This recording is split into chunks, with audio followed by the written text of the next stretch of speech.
Hello friend, good morning everyone. आप लोग कैसे हैं? उम्मीद कर सकते हैं कि आप लोग अच्छे होंगे। आज जो है साइंस में आप लोग का मोस्ट वेलकम है बाबा मैथ विकास सर पर। हाँ, वीडियो अच्छा लगे तो लाइक एंड शेयर जरूर कीजिएगा। बहुत प्रयास किए हैं आप लोग का, जो आज जो बताने वाले हैं ना, जो गिफ्ट देने वाले हैं, आप लोग सोच भी नहीं सकते हैं। तो देखिए, क्लास 7 का जो है एनसीईआरटी बुक है, जो चैप्टर 9, जो चैप्टर 9 में जो है चैप्टर ये है the life process in animal. Life process in animal यानी जानवर में जीवन की प्रक्रिया। जानवर में जीवन की प्रक्रिया के बारे में पहले हम वीडियो के माध्यम से मैम के द्वारा आपको समझाने की, मैम जो है आपको समझाएगी। इसके बाद जो है हम एमसीक्यू मतलब कि जो है लगवाएंगे। पहले हम क्या करते हैं कि पहले वीडियो को समझ लीजिए, इसके बाद एमसीक्यू लगाइए। तो चलते हैं, 2-4 एमसीक्यू हम लगाते हैं तो आपको कुछ समझ में आ जाएगा। इसे बताने से कोई फ़ायदा नहीं, तो जब तक से आप विस्तार से पढ़िएगा नहीं। देखिए, पहला क्वेश्चन ये है, the process of taking food into the body is called. मैंने शरीर में भोजन लेने की प्रक्रिया क्या कहलाती है? कह रहा है कि the process of taking food into the body is called. शरीर में भोजन लेने की प्रक्रिया क्या कहलाती है? ऑप्शन बी जो है सही होगा, यानी भोजन ग्रहण। भोजन ग्रहण के मतलब कि जो है शरीर में जो मतलब कि भोजन लेते हैं, उस प्रक्रिया को क्या कहते हैं? भोजन ग्रहण बोलते हैं। दूसरा क्वेश्चन ये है कि the break down of food into simpler substance is called. Correct, the break down of food into simpler substance is called. माने भोजन को सरल पदार्थ में तोड़ने की प्रक्रिया को क्या कहते हैं? भोजन जो है उसको सरल पदार्थ में जब तोड़ते हैं तो उस प्रक्रिया को क्या कहते हैं? तो उस प्रक्रिया को कहते हैं, ऑप्शन बी जो है सही हो, यानी डाइजेशन। भोजन जब हम जब जैसे चबाते हैं, पहले तो मुंह में मतलब कि भोजन जो है पहला स्थान जो है मुंह में जाता है, और डाइजेशन जो होता है फर्स्ट बार मुंह में होता है। तो याद रखिएगा, ऑप्शन बी जो है सही होगा। नहीं, जो चबाते हैं उसी को हम क्या बोलते हैं? डाइजेशन बोलते हैं, यानी पाचन कहते हैं। भोजन को सरल पदार्थों में तोड़ने की प्रक्रिया क्या बोलते हैं? पाचन कहते हैं। ऑप्शन बी जो है सही चला जाएगा। ऐसे क्या लगाने से कुछ फ़ायदा बुझा रहा है? जी नहीं। अभी आप वीडियो के माध्यम से मैम के द्वारा समझिए। चलिए हम वीडियो दिखाते हैं, लास्ट तक बने रहिएगा। इसके बाद हम जो है एमसीक्यू लगाएंगे, ठीक है?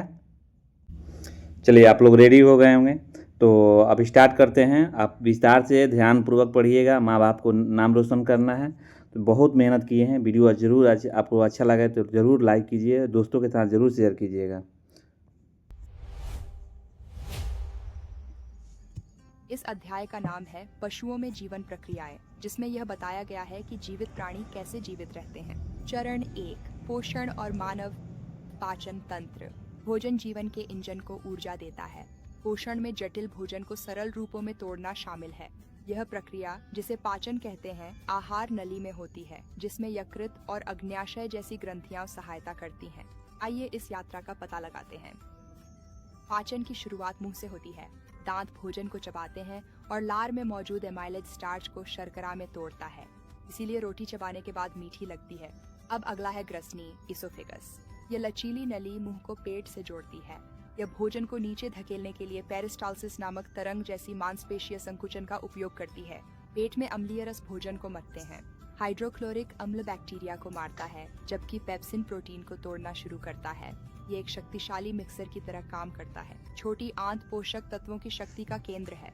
यहाँ यकृत से निकलने वाली पित्त और अग्न्याशय के रसवसा कार्बोहाइड्रेट और प्रोटीन को पूरी तरह से तोड़कर ऐसी ऊर्जा में बदल देते हैं जिसे हम उपयोग कर सकते हैं। यह अवशोषण विली के माध्यम से होता है, जो छोटी उंगली जैसी संरचनाएं हैं और सतह क्षेत्र को बहुत अधिक बढ़ा देती हैं। ये पोषक तत्वों का 95% है। फिर बड़ी आंत शेष बचे पदार्थ से पानी और लवण को अवशोषित कर उसे ठोस अपशिष्ट में बदल देती है।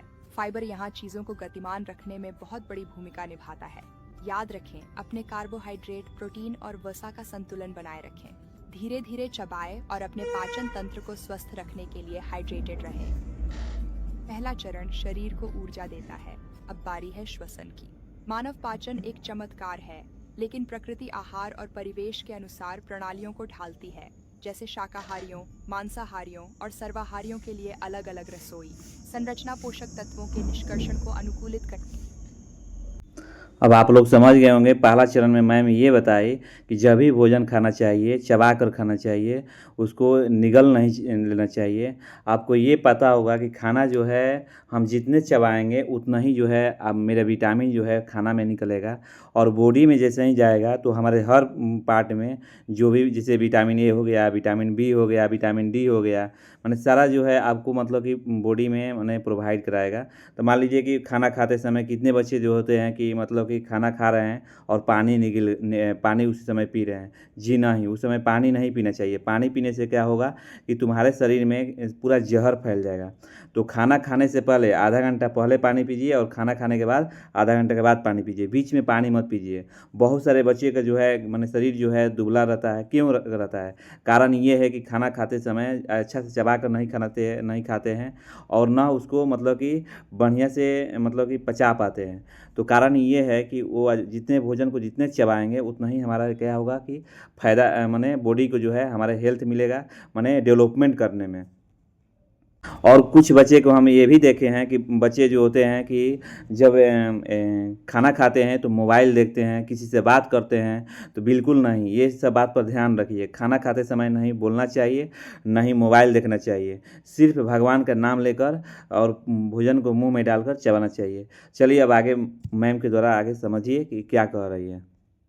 इसे विकास ने आकार दिया है। घास खाने वालों को सेल्यूलोज तोड़ने वाले एंजाइम चाहिए। शिकारी जीवों की आंतें तेज होती हैं। मांसाहारियों की आंतें प्रोटीन के लिए छोटी होती हैं, जबकि सर्वाहारी जैसे इंसान की आंतें मध्यम लंबाई की होती हैं। पर्यावरण भी मायने रखता है। ध्रुवीय भालुओं को वसायुक्त आहार चाहिए, जबकि उष्णकटिबंधीय क्षेत्रों में रेशेदार भोजन मिलता है। जुगाली करने वाले जानवर जैसे गाय और भैंस घास पर विशेष 4 कक्षीय पेट के जरिए जीवित रहते हैं। वे घास को आंशिक रूप से चबाकर उसे रूमेन में निगल लेते हैं, जो सबसे बड़ा कक्ष है और एक गाय में 150 लीटर तक घास रख सकता है। रूमेन में अनारोबिक बैक्टीरिया और प्रोटिस्ट सेल्यूलोज का किण्वन करके वाष्पशील वसीय अम्ल जैसे एसीटेट ऊर्जा के लिए बनाते हैं। यह सहजीवी संबंध उन्हें वह पचाने की क्षमता देता है जो हम नहीं पचा सकते। बाद में वे जुगाली कड़ को वापस मुंह में लाकर अच्छी तरह चबाते हैं, जिसे जुगाली प्रक्रिया कहा जाता है। वे दिन में 2 से 3 बार जुगाली करते हैं, जिसमें क्षारीय लार मिलाकर पाचन को और बेहतर बनाते हैं। यात्रा आगे बढ़ती है। रूमेन और रेटिकुलम किण्वन करते हैं, जिससे गैसें निकलती हैं। उमासम पानी को अवशोषित। अब ये मैम के द्वारा ये बात समझिए कि देखिए जो माने मांसाहारी जो भी मांसाहारी होते हैं, जैसे कि मान लीजिए बाघ हो गए हैं, फिर शेर हो गया, ये सब जो मांसाहारी जो भी एनिमल हैं उनका जो पेट होता है छोटा होता है। और सर्वाहारी का जो होता है, सर्वाहारी उसको बोलते हैं जो कि भोजन भी करते हैं और मीट मछली भी खाते हैं। तो सर्वाहारी का जो पेट होता है लंबा होता है, याद रखिए बड़ा होता है। बस मैम के द्वारा यही समझे हैं कि मतलब कि जो माने और जो माने भोजन जो है मतलब कि जो मांस लेते हैं, जो भी मांस लेते हैं उनका पेट जो है स्मॉल होता है और जो मतलब कि दोनों माने भोजन यूज करते हैं, जैसे मीट मछली भी हो गया, रोटी भी हो गया, उनका पेट जो है बड़ा होता है। चलते हैं आगे समझते हैं क्या कह रही है मैम। है और भोजन को पीसता है। अंत में एबोमासम असली पेट की तरह काम करता है, जिसमें प्रोटीन पाचन के लिए अम्ल और पेप्सिन होता है। ओडिशा जैसे स्थानों में गांव के भैंसें धान की पराली जुगाली करती हैं, जिससे दूध की पैदावार बढ़ती है। यह दक्षता उन्हें सेल्यूलॉइड से 70% ऊर्जा निकालने की क्षमता देती है, जबकि इंसान को 0 मिलती है। हालांकि इस किण्वन से मीथेन गैस बनती है, जो एक ग्रीन हाउस गैस है। अब चारे में ऐसे तत्व मिलाए जा रहे हैं जिनसे इन उत्सर्जनों को 30% तक घटाया जा सके। अब आइए पक्षियों पर नजर डालते हैं। उनके पास दांत नहीं होते, इसलिए वे यांत्रिक रूप से चबा नहीं सकते। इसके बजाय प्रकृति ने उन्हें एक पेशीय कक्ष दिया है, जिसे गिजार्ड कहा जाता है। पक्षी अक्सर कंकड़ या छोटे पत्थर निगल लेते हैं। ये गिजर्ड में रहते हैं और मोटी दीवारों और लयबद्ध संकुचन के साथ मूसल और ओखली की तरह भोजन को पीसते हैं और बीजों को चूर चूर कर देते हैं। चोंच से भोजन पहले फसल क्रॉप में जाता है, जहां वह भीगता है, फिर एंजाइम्स के लिए प्रोवेंट्रिकुलस में जाता है। इसके बाद गिजार्ड एक यांत्रिक चक्की की तरह काम करता है। फिर आंत में अवशोषण से पहले कबूतरों को देखें जो अपने बच्चों के लिए क्रॉप मिल्क बनाते हैं या उड़ान के लिए अनुकूलन को देखें। एक हल्का फुल्का तंत्र जो उच्च चयापचय दर के साथ जुड़ा है, जो स्तनधारियों की तुलना में दोगुना है। इनकी तुलना करने से हमें अनुकूलन की एक झलक मिलती है। गायों के पास एक विशाल रूमेन होता है और पाचन में 70 से 100 घंटे लगते हैं, जबकि पक्षी गिजार्ड पर निर्भर रहते हैं और भोजन को जल्दी 2 से 4 घंटे में पचा लेते हैं। वैश्विक स्तर पर यह 200 मिलियन मवेशियों और विशाल पोल्ट्री आबादी का समर्थन करता है। यह एक विशाल पारिस्थितिक जाल है जहां जुगाली करने वाले जानवर वह चीजें पुनः चक्रित करते हैं जो हम नहीं खा सकते, और पक्षी बिना दांतों के भी फलते फूलते हैं। प्रकृति की विविधता अनंत है। कोआला के यूकेलिप्टस पचाने से लेकर वैम्पायर चमगादड़ों के एंटीकोएगुलेंट्स इस्तेमाल करने तक, इन आहार आधारित संरचनाओं को समझना हमें जीवन की जटिलता की सराहना करना सिखाता है। सांस लो, छोड़ो, यही जीवन की लय है। हम मिनट में 15-20 बार सांस लेते हैं, जो दिन भर में 11,000 लीटर हवा है, पर फेफड़े आधी कहानी है। सांस लेना हवा के आदान प्रदान की क्रिया है। श्वसन वह प्रक्रिया है जहां ऑक्सीजन से ग्लूकोज तोड़कर एटीपी ऊर्जा मुक्त होती है। यह प्रक्रिया भौतिकी पर आधारित है। बॉयल नियम के अनुसार दाब और आयतन संबंधित हैं। छाती फैलने पर दबाव कम होता है और हवा अंदर भर जाती है। डायाफ्राम नीचे खिसककर समतल हो जाता है। पसली मांसपेशियां बाहर उभरती हैं। छाती का आयतन 50% बढ़ जाता है, जिससे हवा अंदर आती है। एथलीट और यौगिक प्राणायाम के अभ्यासकर्ता इसका उपयोग सहन शक्ति के लिए अधिकतम सांस लेने के लिए करते हैं। वे अपनी फेफड़ों की क्षमता औसत से कहीं अधिक बढ़ा सकते हैं। सांस छोड़ना इसका उल्टा है। डायाफ्राम आराम की स्थिति में ऊपर उठकर गुंबद का आकार ले लेता है और पसलियां अंदर की ओर खिसकती हैं। आयतन घट जाता है, दबाव बढ़ जाता है और CO2 बाहर धकेल दी जाती है। सामान्य विश्राम की स्थिति में ली गई सांस को टाइडल वॉल्यूम कहते हैं, जो लगभग 500 मिलीलीटर होती है। लेकिन गहरी सांसें आपकी वाइटल कैपेसिटी का उपयोग करती हैं, जो एथलीट्स के लिए लगभग 5 लीटर तक हो सकती है। हमारे अंदर गहराई में 300 मिलियन एल्वियोली होते हैं। इनका सतही क्षेत्रफल लगभग 100 वर्ग मीटर है, जिससे गैसों का आदान प्रदान अधिकतम होता है। यह एक चमत्कारी बाजार है। ऑक्सीजन फेफड़ों से रक्त में फैलती है और हीमोग्लोबिन से बंध जाती है। साथ ही कार्बन डाइऑक्साइड रक्त से फेफड़ों में जाती है ताकि उसे बाहर निकाला जा सके। अब रसायन विज्ञान की बात करते हैं। समीकरण है ग्लूकोज प्लस ऑक्सीजन से कार्बन डाइऑक्साइड, पानी और ऊर्जा बनती है। यह एरोबिक प्रक्रिया प्रति ग्लूकोज अणु पर 38 एटीपी अणु उत्पन्न करती है। अब यहाँ पर आप लोग ये समझे, मैम जो समझाए कि जो मने जानवर जो होते हैं एक बार भोजन करते हैं तो कितने बार में पचता है, तो 3 से 4 घंटे में, 4 से 5 घंटा में वो पचा लेते हैं। ठीक उसी तरह मानुष का भी है। एक बार भोजन कीजिएगा तो आपको जो भोजन जो है पचने में 5 घंटा लगता है। कितना घंटा लगता है? 5 घंटा लगता है, याद रखिएगा। और 5 घंटा के बाद ही आप जो है भोजन कर सकते हैं। अब सपोज देन आप विचार कीजिए कि जैसे कि खाना आप खाते हैं, भर दिन में खाना कितने बार खाते हैं आप? 3 बार खाना खाते हैं। फर्स्ट सुबह में खाते हैं, फिर इसके बाद दोपहर में खाते हैं, इसके बाद फिर नाइट में खाते हैं। तो दिन जो होता है कितने घंटा का होता है? आपको मालूम होगा कि 12 घंटा का होता है। तो 4-4 घंटा पर खाना खा रहे हैं, यानी आपका जो भोजन जो है 4 घंटा पर पच रहा है। तो वही मैम समझा रही है। और यहाँ पर जो है ग्लूकोज प्लस ऑक्सीजन जो है, ग्लूकोज प्लस ऑक्सीजन जो बनता है, क्या बनता है? तो वाटर प्लस एनर्जी, यानी ग्लूकोज प्लस ऑक्सीजन बराबर क्या होगा? वाटर प्लस एनर्जी होगा। चलिए आगे समझते हैं क्या समझा रहे हैं। यह कई चरणों में होता है। साइटोप्लाज्म में ग्लाइकोलाइसिस और माइटोकॉन्ड्रिया के अंदर क्रेब्स चक्र, जो कोशिका का पावर हाउस है। पर्यावरण की भूमिका बहुत बड़ी है। भुवनेश्वर या औद्योगिक पारादीप जैसे स्थानों पर प्रदूषण कार्य क्षमता को कम कर सकता है। चक्रवातों के दौरान अधिक आर्द्रता भी हमारे सांस लेने के तरीके को प्रभावित करती है। हमें इस प्रणाली की रक्षा करनी चाहिए। दमा सांस नली सिकोड़ता है। धूम्रपान एम्फीसीमा से एल्वियोली नष्ट करता है। एनीमिया भी ऑक्सीजन मैम ये समझा रही है कि अगर जो लोग खाते हैं जैसे कि धूम्रपान मतलब कि ये होता है कि जो कि नशा करते हैं जैसे कि बीड़ी हो गया, सिगरेट हो गया, तो देख लीजिए यहाँ इमेज में जो दिखाई दे रहा है, ये जो इमेज में जो दिखाई दे रहा है, ये जो है ये देख लीजिए कैसा फेफड़ा हो गया है, और जो नहीं यूज करते हैं उनका फेफड़ा देख लीजिए। तो दोनों में अंतर है, ये फेफड़ा जो है ये नशा करने वाले के है, और ये जो फेफड़ा जो है नशा न करने वाले के हैं। तो आप बताइए कि क्या नशा करना चाहिए? जी नहीं, नशा बिल्कुल नहीं करना चाहिए। ठीक है, चलिए आगे समझते हैं। परिवहन रोकता है। बोतल गुब्बारे से फेफड़े का मॉडल बनाएं। डायाफ्राम रूपी नीचे की शीट खींचें और देखें गुब्बारे कैसे फूलते हैं। फेफड़ों की सेहत के लिए गहरी सांस और अनुलोम विलोम करें। प्रदूषण में मास्क पहनें। यह हर कोशिका तक ऑक्सीजन पहुंचाकर ऊर्जा देता है। गहरी सांस लें, सक्रिय और जाग।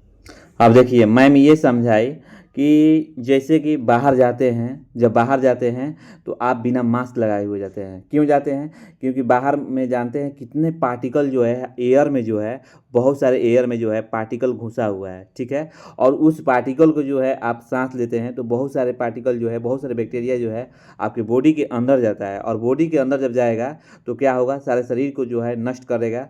तो इसलिए कभी भी बाहर निकलिए तो आप ज़रूर माने मास्क लगा के निकलिए। चलिए आगे समझिए।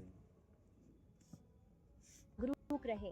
मानव फेफड़े हवा के लिए है और प्रकृति इस प्रक्रिया को हर जगह अनुकूल बनाती है। जल जीवों में काउंटर करंट, चिपचिपा विसरण और तैरते फेफड़े। जानवरों ने अपने अपने आवासों से ऑक्सीजन प्राप्त करने के लिए अलग अलग अंगों को अनुकूलित किया है। मेटाबॉलिज्म के साथ ऑक्सीजन की जरूरत बढ़ती है। पानी में गलफड़े और जमीन पर फेफड़े काम आते हैं।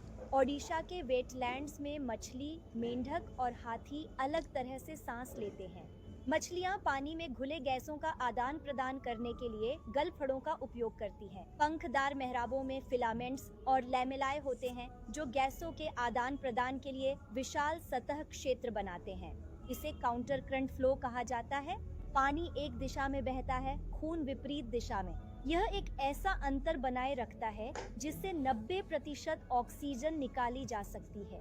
चिल्का झील में रोहू मछली को ही लें, यह तैरते समय गलफड़ों पर पानी को धकेलने के लिए रैम वेंटिलेशन का उपयोग करती है।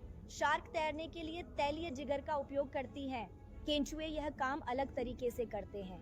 वे अपनी नम त्वचा से सीधे गैस विनिमय करते हैं। मिट्टी से ऑक्सीजन अंदर आती है और CO2 बाहर। इस श्वसन के लिए त्वचा का नम रहना जरूरी है। सूखने पर वे दम घुटने से मर सकते हैं। मानसून बाद खेतों में सक्रिय केंचुए मिट्टी। चलिए मैम से क्या समझे आप?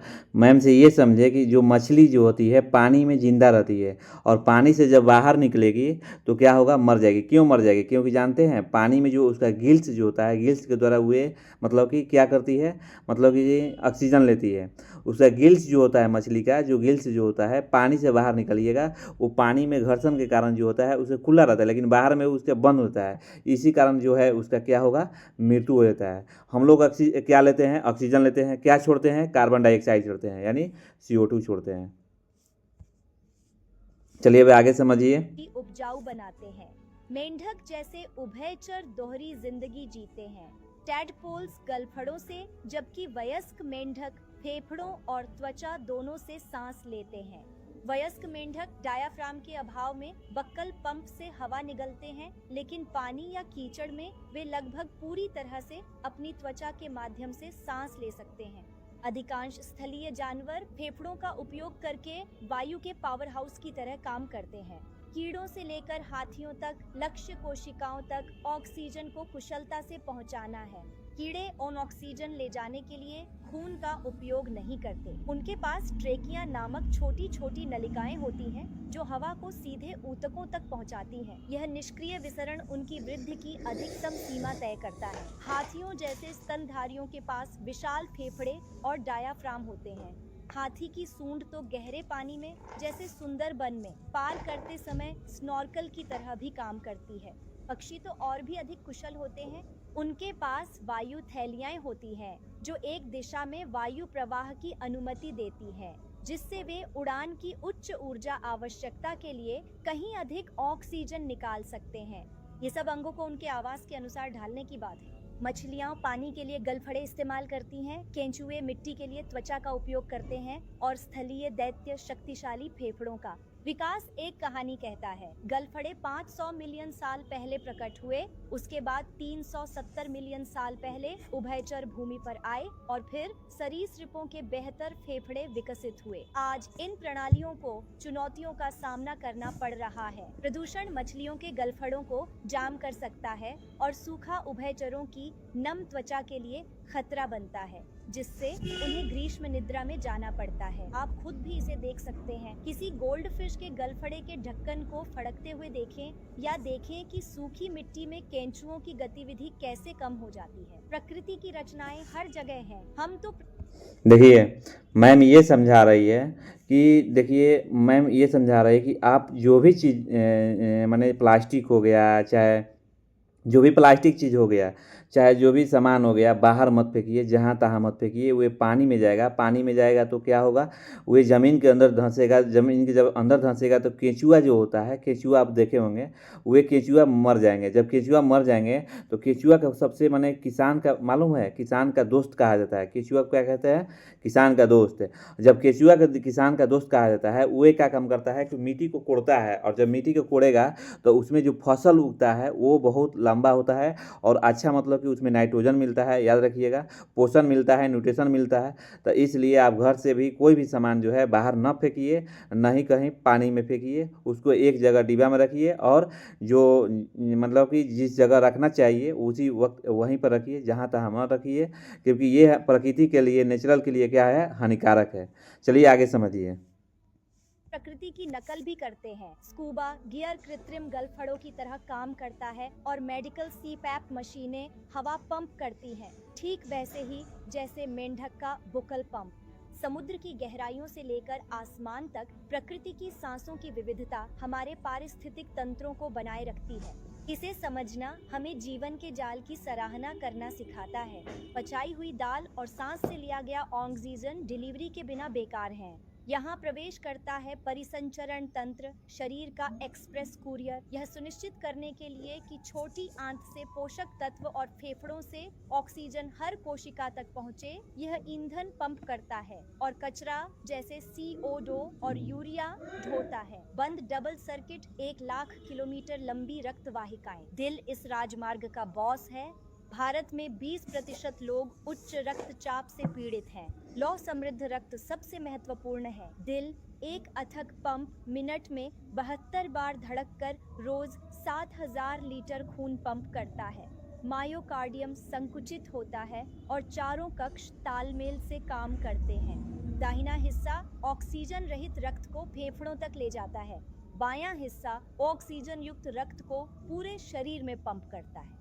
वॉल्व जैसे ट्राइकस्पिड और माइट्रल यह सुनिश्चित करते हैं कि रक्त वापस न बहे, जिससे स्टेथोस्कोप से सुनाई देने वाली वह क्लासिक लुबडब ध्वनि बनती है।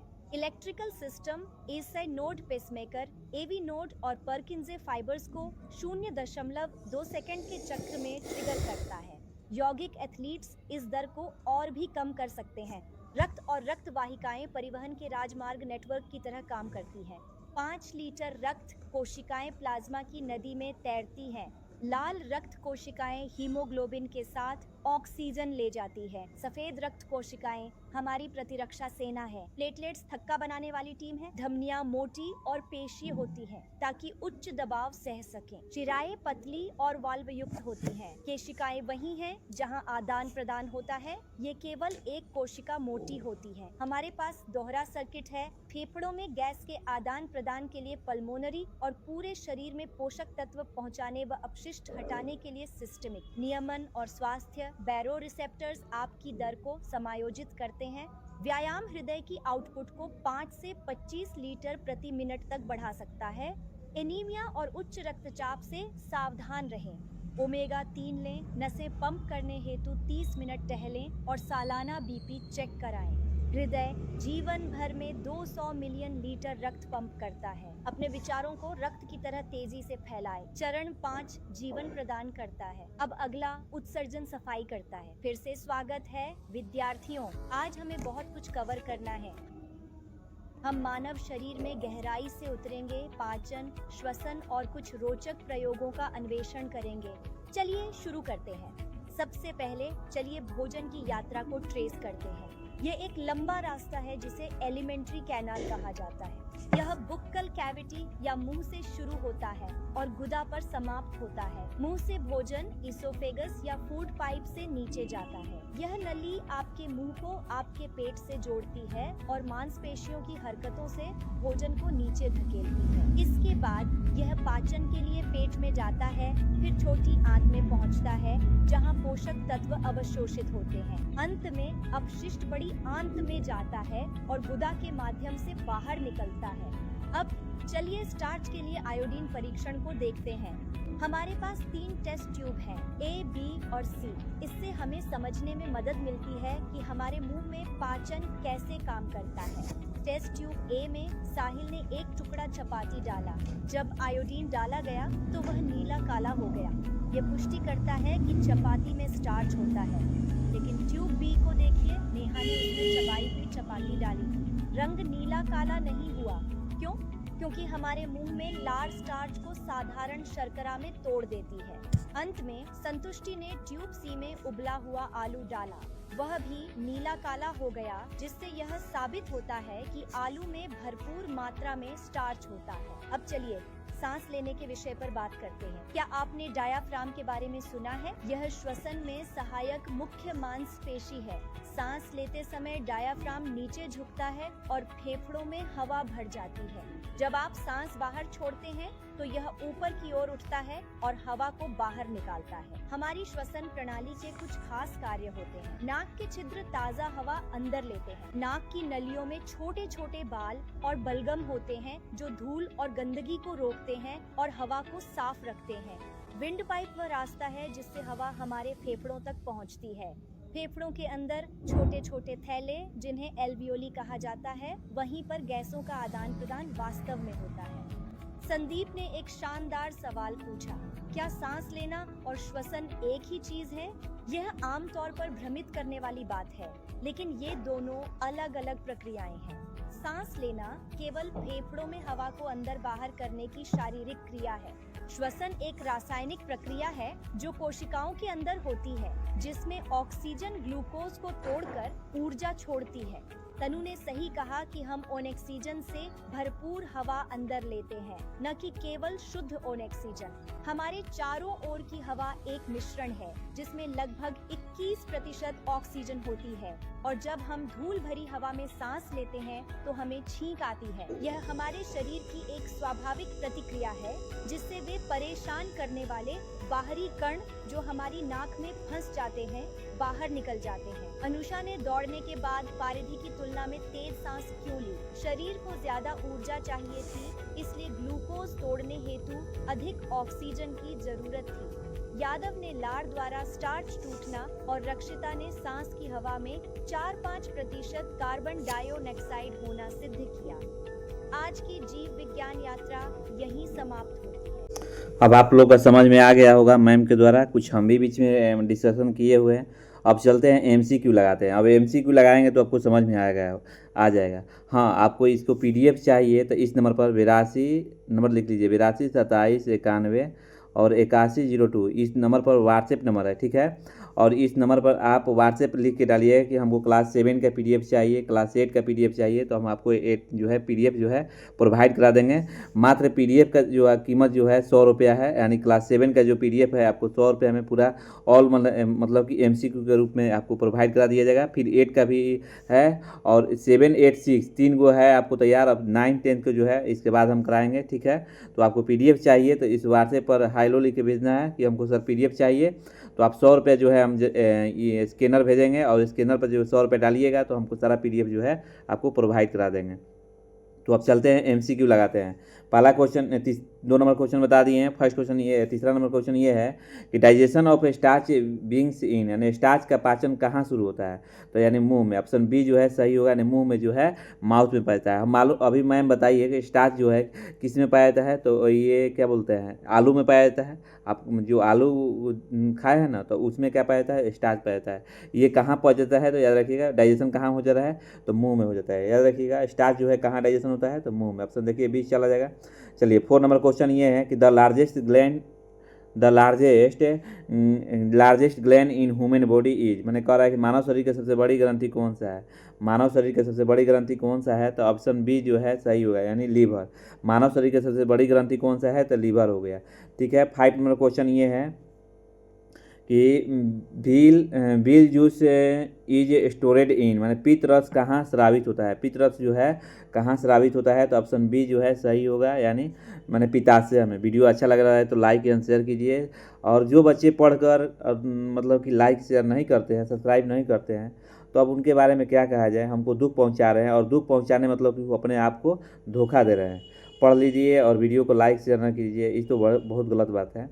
चलिए 6 नंबर क्वेश्चन ये है कि मोस्ट डाइजेशन ऑकर इन, माने अधिकांश पाचन कहाँ होता है। अधिकांश जो पाचन होता है छोटी आंत में होता है और स्मॉलेस्ट इन स्टाइन्स में। याद रखिएगा ऑप्शन सी जो है चला जाएगा। 7 नंबर क्वेश्चन ये है, बताइएगा कि छोटी आंत में उंगली जैसा उभार कहलाता है। छोटी आंत में जो है उंगली जैसा क्या कहता है, finger like the projection in smallest intestine are the called, तो ऑप्शन इसमें जो है सी जो है चला जाएगा, नहीं विली। विली जो है सही होगा। 8 नंबर क्वेश्चन ये है, बताइएगा कि the moment of food in all alimentary canal is called, माने आहार नाल में भोजन की गति को क्या कहलाता है। आहार नाल में भोजन की गति को क्या कहते हैं, तो ऑप्शन बी जो है सही होगा, नहीं क्रामाकुचन। याद रखिए क्रामाकुचन सही होगा, ऑप्शन बी जो है सही होगा। 9 नंबर क्वेश्चन ये है कि बताइए अमीबा में भोजन कैसे ग्रहण करता है। अमीबा में जो भोजन जो है कैसे ग्रहण करता है। अमीबा इन जेस्ट फूड बाय, यानी अमीबा इंजेस्ट फूड बाय, यानी ऑप्शन बी जो है सही होगा। यानी याद रखिएगा कुटपाद, यानी कुटपाद में जो है अमीबा में भोजन कैसे ग्रहण करता है, तो कुटपाद में करता है। याद रखिएगा।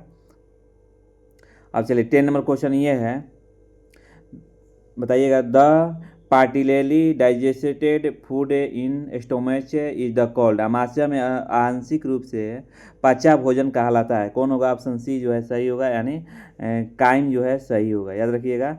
11 नंबर क्वेश्चन ये है, बताइएगा कि गैस्ट्रिक जूस कॉन्टेन, यानी गैस्ट्रिक जूस कॉन्टेन, यानी जठर रस से क्या होता है, जठर रस से क्या होता है, तो ऑप्शन ये जो है सही है, यानी याद रखिएगा हाइड्रोक्लोरिक अम्ल होता है। क्या होता है, हाइड्रोक्लोरिक अम्ल होता है। 12 नंबर क्वेश्चन ये है, बताइएगा पेनक्रेस प्रोड्यूस, यानी आग्नेय क्या होता है, क्या बनाता है। आग्नेय जो है पेनक्रेस जो है पेनक्रीज प्रोड्यूस, मतलब कि आग्नेय क्या बनाता है, ऑप्शन बी जो है सही होगा, यानी इंसुलिन। क्या बनाता है, आग्नेय जो है बनाता है, याद रखिएगा क्या बनाता है, इंसुलिन बनाता है। 13 नंबर क्वेश्चन ये है, अब सुप्रोटेशन मेनली अकर इन, यानी अवशोषण कहाँ होता है। अवशोषण जो होता है ऑप्शन बी में, यानी स्मॉल इन स्टाइन में होता है। याद रखिए ऑप्शन बी जो है सही होगा, और small intestine. 14 number question ये है, बताइएगा कि लार्जेस्ट इन स्टाइन ऑब्जर्व, यानी बड़ी आंत क्या अवशोषित करती है। याद रखिएगा ऑप्शन ए जो है सही होगा, वाटर। वाटर जो है बड़ी आंत जो है, मतलब कि बड़ी आंत के काम है वाटर को ऑब्जर्व करना है। याद रखिएगा। 15 नंबर क्वेश्चन ये है कि फूड पाइप इज कॉल्ड, माने भोजन जो है नली क्या करती है। भोजन में नली जो है कहलाती है, क्या कहलाती है, ऑप्शन बी जो है सही होगा, यानी माने अन्न नालिका कहलाती है। याद रखिएगा। 16 नंबर क्वेश्चन ये है, बताइएगा एग्जाम्पल ऑफ रमिनेंट इज, माने एग्जाम्पल ऑफ रमिनेंट इज, माने जुगली करने वाला जानवर क्या कहलाता है।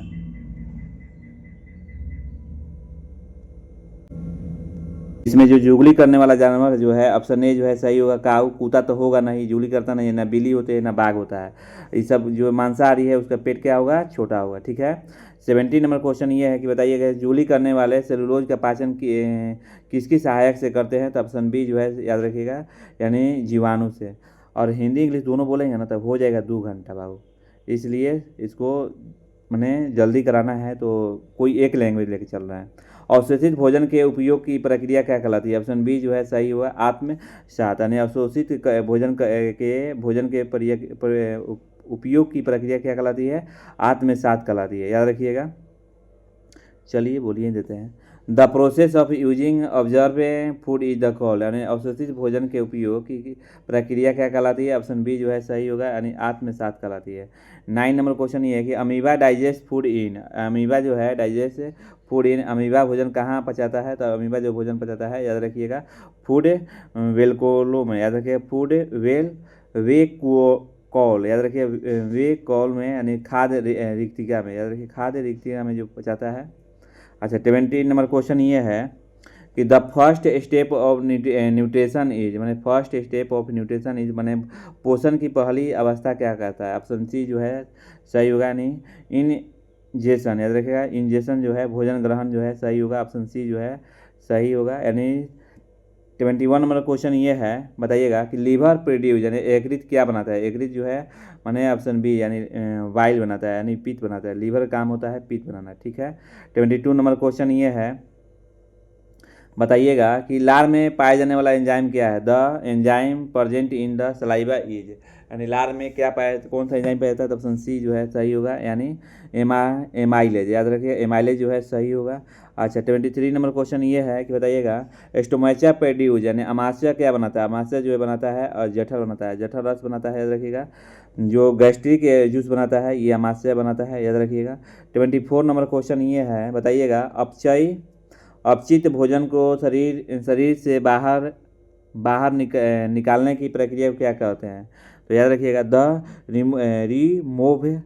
Removal of undigested food from body is the called, option D जो है सही होगा, यानी जो त्याग जो है सही होगा ऑप्शन।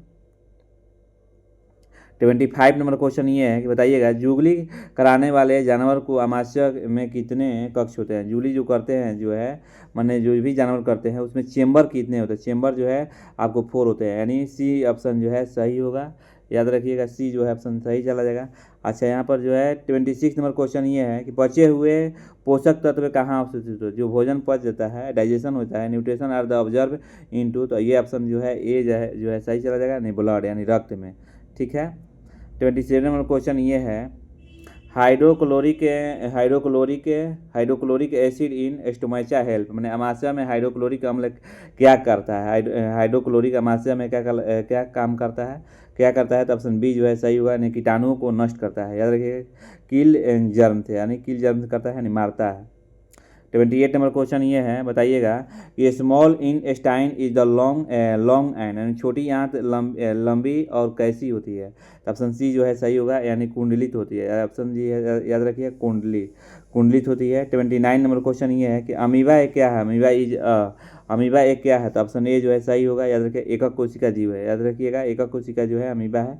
अच्छा 30 नंबर क्वेश्चन ये है बताइएगा कि न्यूट्रिशन इंक्लूड विच प्रोसेस, यानी पोषण में कौन कौन सी जो है प्रक्रिया शामिल है, याद रखिएगा भोजन में जो है कौन कौन सी प्रक्रिया शामिल है, तो ऑप्शन कौन चला जाएगा इसमें आपको ऑप्शन जो जाएगा सी जाएगा, याद रखिए भोजन ग्रहण पाचन अवशोषण आत्मसात, ये सब जो है आपको 5 गो होता है, याद रखिए भोजन में कौन कौन सी प्रक्रिया शामिल है, तो याद रखिए भोजन ग्रहण पाचन अवशोषण आत्मसात, यानी इंजेक्शन डाइजेशन ऑब्जर्वेशन, ये सब पढ़ लीजिएगा। ठीक है। चलिए 30 नंबर के बाद है 31 मानव शरीर में पाचन की प्रक्रिया कहाँ से शुरू होती है, माने मानव शरीर में पाचन की जो है प्रक्रिया कहाँ से शुरू होती है, ऑप्शन बी याद रखिएगा सही है, मुंह से ही स्टार्ट होता है, याद रखिएगा। लार में भोजन क्वेश्चन देखिए 32 नंबर है कि लार भोजन के किस घटक को शकरा में तोड़ती है? याद रखिए ऑप्शन सी जो है सही होगा स्टार्च मन में, याद रखिए स्टार्च मन जो है सही होगा। 33 नंबर क्वेश्चन ये है कि जुगली करने वाले जंतु को सेलुलोज का पाचन कहाँ होता है? ऑप्शन याद रखिएगा ये जो है सही होगा रूमेन, यानी रूमेन में जो है माने जुगली करते हैं जैसे गाय हो गया भैंस हो गया वो सब रूमेन में माने डाइजेशन होता है। 34 नंबर क्वेश्चन ये है पित्त रस कहाँ जमा होता है? पित्त रस जो है वो what where is the bile juice stored, कहाँ होता है? तो ऑप्शन बी जो है सही होगा, यानी आपको बी जो है सही चला जाएगा, याद रखिएगा, यानी गॉल ब्लेडर में, याद रखिए गॉल ब्लेडर में, ऑप्शन बी जो है सही होगा। 35 नंबर क्वेश्चन ये है कि बताइए छोटी आंत की आंतरिक दीवार पर मौजूद उंगली जैसी संरचना को क्या कहते हैं? तो ऑप्शन बी जो है सही होगा, नहीं बीली, क्या कहता है, क्या कहलाता है? तो बीली जो है सही होगा। अच्छा चलिए 36 नंबर क्वेश्चन ये है 36 नंबर की श्वासन के दौरान जो है गैस जो है श्वासन के दौरान जो है गैसों का विनय फेफड़ों के किस हिस्से से होता है? याद रखिएगा ऑप्शन सी जो है सही होगा, याद रखिएगा एलियोली, याद रखिएगा एलियोली यानी वाई कोष्ठ का, ऑप्शन सी जो है सही होगा, याद रखिएगा। 37 नंबर क्वेश्चन ये है बताइएगा शरीर में अपशिष्ट पदार्थों को बाहर निकालने की प्रक्रिया क्या कहलाती है? ऑप्शन सी जो है सही होगा उत्सर्जन, याद रखिएगा उत्सर्जन जो है सही होगा।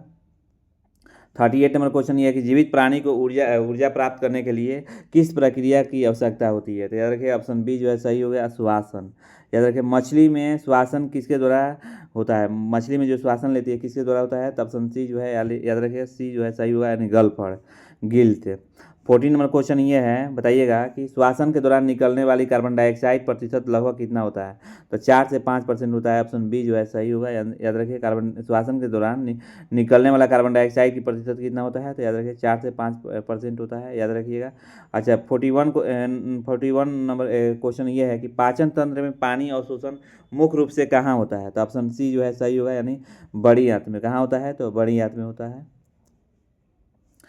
चलिए 42 नंबर क्वेश्चन है ये है कि जुगली कराने वाले जानवर का उदाहरण कौन सा है? तो याद रखिए गाय, अभी करा दी है, रिपीट हो गया ये क्वेश्चन, जो हमारी टीम बैठी हुई है वो रिपीट कर दे। पक्षियों में भोजन को पसीने के लिए कौन सा अंग जो है पाया जाता है? तो ऑप्शन जो है बी जो है सही होगा गिजार्ड जो है सही होगा। अच्छा 44 नंबर क्वेश्चन ये है कि वह प्रक्रिया क्या कहलाती है जिसके द्वारा शरीर में अपशिष्ट पदार्थ को बाहर निकाला जाता है? तो ऑप्शन सी जो है सही होगा उत्सर्जन, क्या कहता है? तो उत्सर्जन जो है सही होगा। अच्छा 45 नंबर क्वेश्चन ये है कि श्वासन के समय फेफड़ों के नीचे मांसपेशियों की परत क्या कहलाता है? ऑप्शन ए जो है सही होगा डायाफ्राम, याद रखिए डायाफ्राम जो है सही होगा।